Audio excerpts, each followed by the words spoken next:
ಕರ್ನಾಟಕ ರಾಜ್ಯದ ಎಲ್ಲ ಗೃಹಲಕ್ಷ್ಮಿಯರಿಗೆ ರಾಜ್ಯ ಸರ್ಕಾರದಿಂದ ರಾತ್ರೋರಾತ್ರಿ ಮತ್ತೊಂದು ಹೊಸ ರೂಲ್ಸ್ ಜಾರಿ. ಗೃಹಲಕ್ಷ್ಮಿ ಯೋಜನೆ ಫಲಾನುಭವಿಗಳು ಈ ಪ್ರಮಾಣ ಪತ್ರ ನೀಡುವುದು ಕಡ್ಡಾಯ. ಈಗಾಗಲೇ ರಾಜ್ಯದ ಗೃಹಲಕ್ಷ್ಮಿ ಫಲಾನುಭವಿಗಳ ಖಾತೆಗಳಿಗೆ 5ನೇ ಮತ್ತು 6ನೇ ಕಂತಿನ ಹಣ ವರ್ಗಾವಣೆಯಾಗಿದೆ. ರಾಜ್ಯ ಸರ್ಕಾರದಿಂದ ಗೃಹಲಕ್ಷ್ಮಿ ಯೋಜನೆಯ ಅಡಿಯಲ್ಲಿ ರಾಜ್ಯದ ಎಲ್ಲ ಮಹಿಳೆಯರ ಖಾತೆಗಳಿಗೆ ಪ್ರತಿ ತಿಂಗಳಿಗೆ 2,000 ಹಣ ನೀಡಲಾಗುತ್ತಿದೆ. ಕೆಲವು ತಾಂತ್ರಿಕ ತೊಂದರೆಗಳು ಹಾಗೂ ದೋಷಗಳಿಂದಾಗಿ ಇನ್ನೂ ಕೂಡ ಸಾಕಷ್ಟು ಮಹಿಳೆಯರ ಬ್ಯಾಂಕ್ ಖಾತೆಗಳಿಗೆ ಹಣ ವರ್ಗಾವಣೆಯಾಗಿಲ್ಲ. ರಾಜ್ಯದ ಗೃಹಲಕ್ಷ್ಮಿ ಮಹಿಳಾ ಫಲಾನುಭವಿಗಳು ಕಡ್ಡಾಯವಾಗಿ ಈ ದೃಢೀಕರಣ ಪತ್ರ ನೀಡುವುದು ಅನಿವಾರ್ಯವಾಗಿದೆ.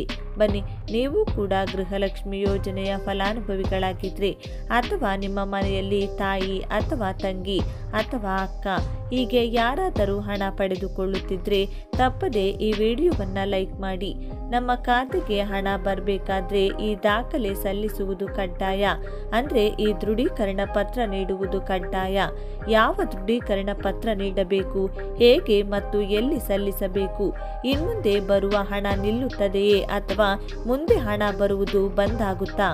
ಈ ದೃಢೀಕರಣ ಪ್ರಮಾಣ ಪತ್ರ ಸಲ್ಲಿಸಿದ ನಂತರ ನಮ್ಮ ಖಾತೆಗೆ ಯಾವಾಗಿನಿಂದ ಹಣ ಬರುತ್ತೆ ಮತ್ತು ಈ ದೃಢೀಕರಣ ಪತ್ರವು ಎಂಥವರು ಸಲ್ಲಿಸಬೇಕು ಎನ್ನುವ ಕಂಪ್ಲೀಟ್ ಮಾಹಿತಿಯನ್ನು ತಿಳಿದುಕೊಳ್ಳಲು ವಿಡಿಯೋವನ್ನು ಕೊನೆವರೆಗೂ ನೋಡಿ.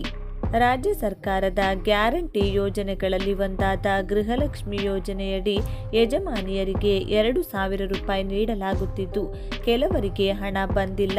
ಇದುವರೆಗೂ ದುಡ್ಡು ಬಾರದೇ ಇದ್ದ ಗೃಹಲಕ್ಷ್ಮಿ ಫಲಾನುಭವಿಗಳಿಗೆ ಹಂತ ಹಂತವಾಗಿ ಹಣ ಹಾಕುವ ಪ್ರಕ್ರಿಯೆ ನಡೆಯುತ್ತಿದೆ. ಹೌದು, ಹಲವು ಯಜಮಾನಿಯರ ಖಾತೆಗೆ ಇನ್ನೂ ಕೂಡ ಗೃಹಲಕ್ಷ್ಮಿಯ ಹಣ ಬಂದಿಲ್ಲ.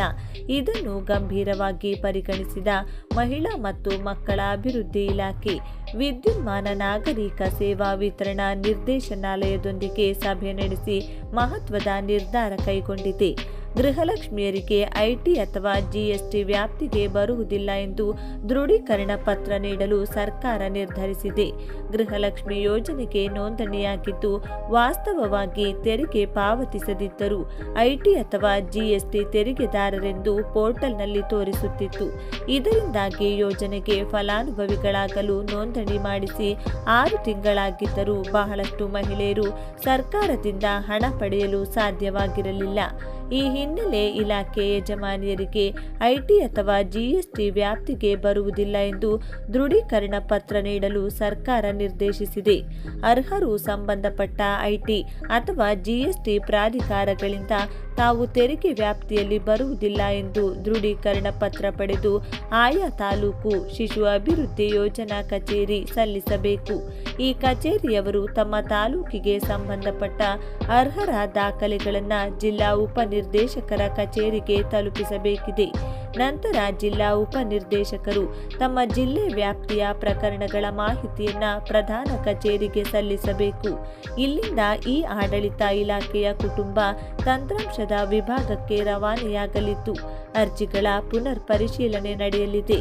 ನಂತರ ಅರ್ಹರಿಗೆ ಯೋಜನೆಯ ಹಣ ಪಾವತಿಯಾಗಲಿದೆ ಎಂದು ಹೇಳಲಾಗಿದೆ.